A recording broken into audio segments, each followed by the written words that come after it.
Okay, what does this all mean for Israel then? Even if these negotiations do happen, and let's say Iran does come to the negotiating table in good faith for the nuclear issue, Israel's also concerned about the ballistic missile issue. So how should Israel even play this diplomatically, still being on Washington's good side, but taking care of their own security concerns? So, I would give a lot of credit to Trump and the administration because he really framed the event. He said it's either an agreement or a strike.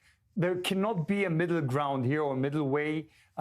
It's either this or that. And as Ariel said correctly, he also gave a deadline to that. He understands that this is not an open negotiations now.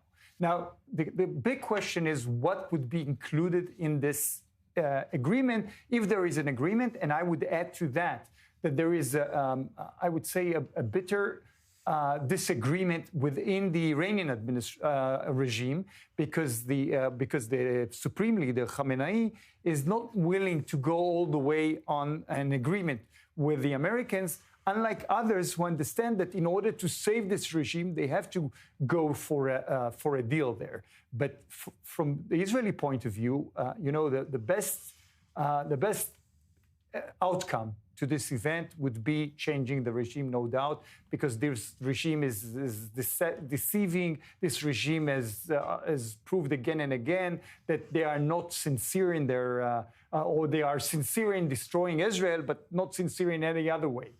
So this is I would say, the best outcome. But if you go to an agreement from Israel's point of view, you have to include four things.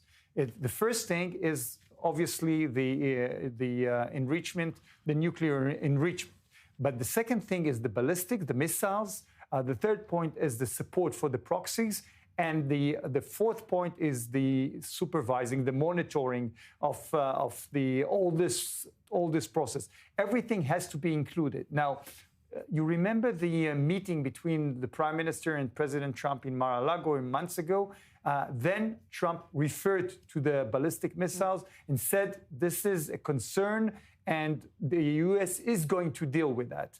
Now, we see the mediators, Turkey and Qatar, they're trying to say, let's stick only to the uranium, to the nuclear enrichment. Here we can reach an agreement. So we'll see how Trump is maneuvering because publicly he's not referring to the missiles, and this is a concern, no doubt, to Israel. But I think that at the end of the day, the bottom line is that the maximum that the Iranians are willing to give in such a negotiations is not meeting the minimum that the Americans would willing to accept. And then I think at the end of the day, we are much closer to a strike than to an agreement.